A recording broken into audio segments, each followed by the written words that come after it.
Assalamu alaikum, I'm Aisha and you're watching Samaa News. Here are today's headlines.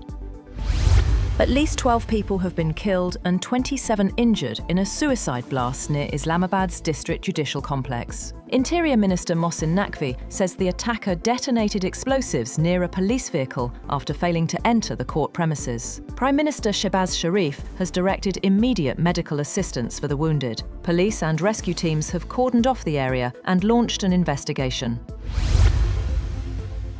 A technical delegation from the International Monetary Fund has arrived in Pakistan to review the country's public finance management and budget reforms. The IMF team has demanded a comprehensive audit of supplementary grants issued over the past 10 years, seeking accountability and clarity on how funds were utilised. The IMF has stressed the implementation of a fiscal discipline policy to ensure that public spending remains aligned with Pakistan's economic targets. The delegation has also underlined the need for strict expenditure limits and urged the federal government to take concrete measures to curb unnecessary spending.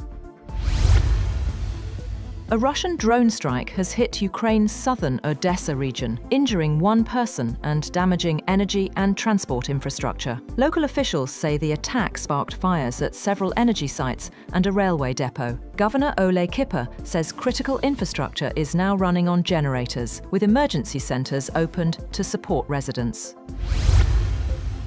Also, Russia's Federal Security Service says it has foiled a plot by Ukrainian and British spies to bribe Russian pilots into stealing a MiG-31 jet armed with a Kinzhal hypersonic missile. State media reports the pilots were offered $3 million to fly the jet toward a NATO base in Romania.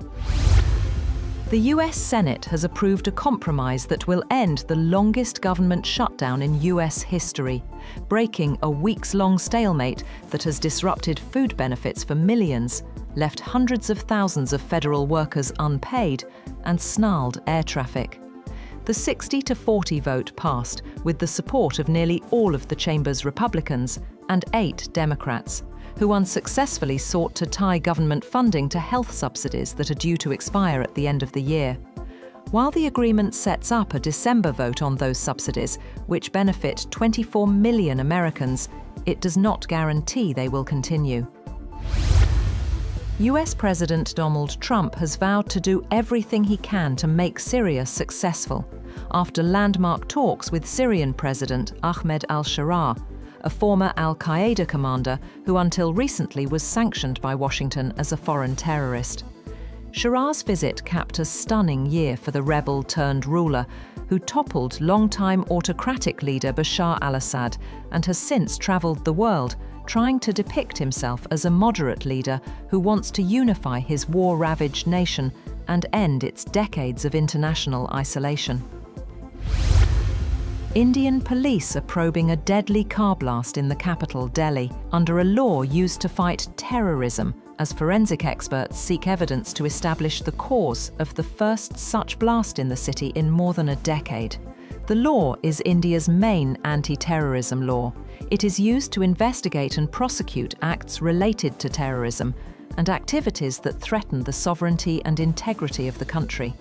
The explosion near the historic Red Fort on Monday evening killed at least 8 people and injured 20. Several states and key facilities across the country were placed on high alert. President Donald Trump has ordered air traffic controllers to return to work immediately as US flight cancellations soar. The demand comes during the 41-day government shutdown that has left thousands of controllers unpaid and airports short-staffed. Airlines cancelled over 1,700 flights on Monday, with disruptions expected to worsen as the FAA mandates further flight cuts this week.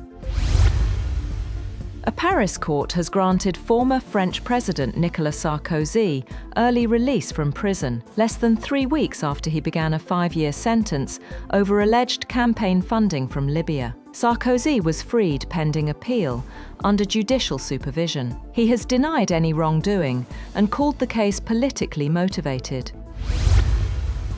BBC News says it has received a legal threat from US President Donald Trump over an edited documentary aired before the election. The Panorama episode cut and rearranged parts of a Trump speech, giving what the BBC now admits was a misleading impression.